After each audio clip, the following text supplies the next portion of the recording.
It's hard to argue against the value of being stronger.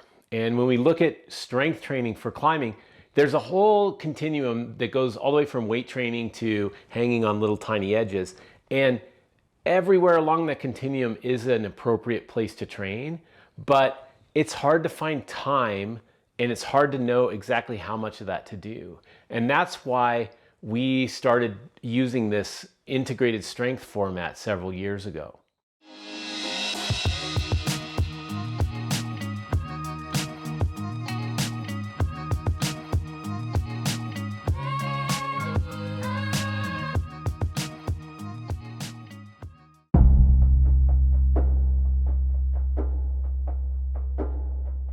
The general idea behind integrated strength is to do just enough heavy, high intensity weightlifting and just enough heavy finger strengthening and just enough mobility and flexibility training to maintain those values through a performance phase. The standard format for an integrated strength workout is to do 3 exercises in each block, and one of them is a strength exercise, one is a mobility exercise, and one of them is a finger strength exercise. And you'll go through each of those little circuits 3 times. When you build out your workout, you can put in 3 of those circuits. Each one takes about 15 minutes to get through. And so when we look at which exercises to use, we've changed our ideas on that a little bit over the years, trying to streamline those, trying to make them more effective for our athletes.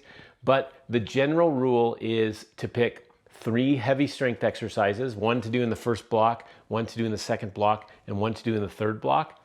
And one of them should be a leg strengthening exercise, one should be an upper body strengthening exercise, and another one can be a hinging exercise or a core exercise. We'll do these workouts maybe twice a week during an in-season phase, or even like during a preseason phase.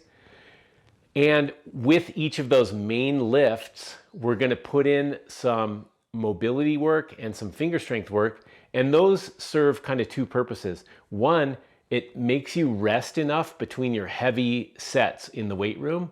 And 2, it keeps you doing a little bit of finger strength and doing a little bit of mobility work. In the early days of my coaching career, I used to plan out a 1-hour workout for my athletes and then assign them 15 minutes of stretching and mobility at the end of it.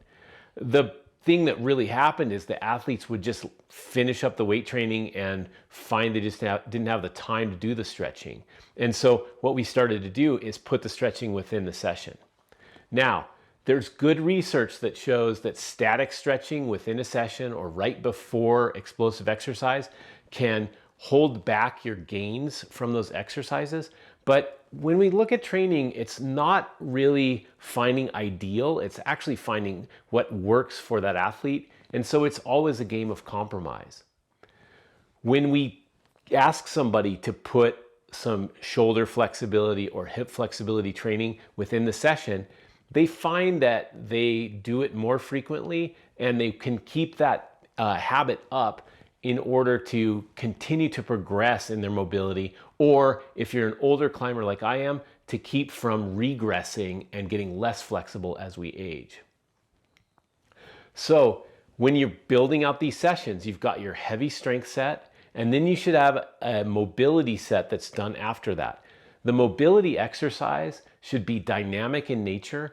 I like things like inchworms, like arm circles, dynamic hip and leg flexibility drills, rather than just sitting on the floor and doing the splits or stretching your arms in a doorway. We do like those dynamic range of motion exercises a little bit better. The third part of one of these little circuits, after the heavy strength exercise, after the mobility exercise, is a finger strength set. And in those finger strength sets, we're going to do 4 to 6 short repetitions of 2-3 seconds in a hang, and then a pretty good rest. A really easy way to do this would be to hang for 3 seconds and then rest for 17 seconds. So you can just do that on a rolling 20-second clock, and you might do that for 6 times. So that would be a 2-minute exercise right there. So I'm going to do 3 sets of my heavy deadlift, about 30 to 50 seconds of my mobility exercise, and then 2 minutes of finger strength exercise. Then I'm going to go back through that whole thing. And I'm going to go through that 3 times. And like I said, that'll take about 15 minutes. The next block would then be my upper body exercise, another mobility exercise, and then another strength exercise. When we are talking about finger strength, we need to remember that it's not just hanging straight armed on a hangboard. We can adjust our arm angles, we can do movement on a campus board, we can work on difficult finger positions, and we can even do applied finger strength on the board like Tyler Nelson recommends in his courses these days. One of the most important things is figuring out what exactly you need to have a little bit more work on and then start to apply that in this training. The volume of these sets is very short, it's very small, and so you should be able to do all of your normal climbing training in between without too much problem. I think it's essential that you do strength training throughout the season to maintain that strength and not get any significant loss, because you don't want to be regaining that same base level every single year. If you're in the prime of your climbing career, you should be getting just a little bit stronger each season. When we're developing our heavy strength exercises, the main go-tos on the leg and lower body exercise are going to be deadlifts, squats, lunges, or step-ups. The really critical thing is that these things need to be loaded up to a level that they're very difficult, but you can still do with technical correctness. We like to look for 2 to 4 reps on those things. So it's very, very high intensity, very, very low repetition. The second part, or the second group of exercises, features an upper body exercise. And I prefer to go with pushing there, where we're doing a bench press or an overhead press or a dip, because we get so much pulling in the rest of our climbing training. However, if you're not pulling hard and not doing hard cruxes at the crag, it might be appropriate to do like a weighted pull-up or a heavy dumbbell row. Again, same as with the leg exercises, we're looking for 2 to 4 reps, loaded up quite heavy. If you can do all of the sets across at your given number of repetitions, you need to go up and load the next time. Because remember, strength training is incumbent upon adaptation from heavy weights. And if we don't keep loading up the weight or making the exercise more complex, we start to plateau. The third group, I like to do an integrated core exercise, like a hard core, whether it's a lever type exercise, dragon flags, inverted sit-ups, but something that's really challenging for you. It's kind of hard to get a core exercise into that 2 to 4 rep range, but if you're doing something that you can do 10, 12, 15 reps and you're starting to feel a burn in your abs, that's probably not an appropriate choice. So go to something that's integrative, using lots of muscles, and is quite complex for you. And again, the picks there are the dragon flag, levers, hanging straight leg raises, maybe even an inverted or inclined sit-up. When it comes time to do your finger strength, you need to keep intensity in mind. I talked about 3 seconds on, 17 seconds off, or just doing 3 seconds on a rolling 20-second clock. It's really important that that 3 seconds is challenging for you. If you just get up there and hang body weight on a 20 mil edge, it's probably not going to overload the muscle the way that you want it to.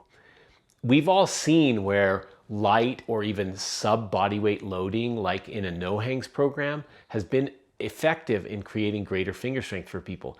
But that's with regular, very, very low volume loading across many, many days in a row. What we're doing here is different, and so you need to up that intensity.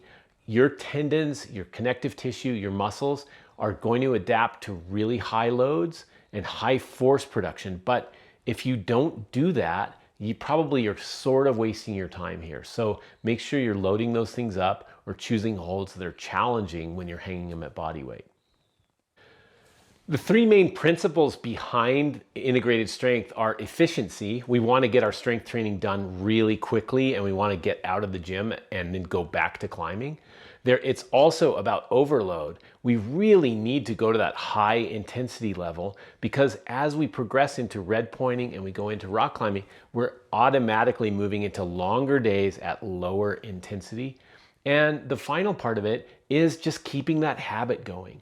The main thing about getting strong and staying strong is continuing to show up.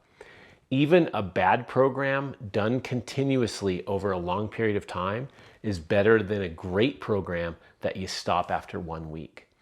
The really, really big take home here is you don't have to do my 3x3 format. What you do need to do is figure out a good way to stay flexible, stay strong, and keep those fingers healthy even during a performance phase.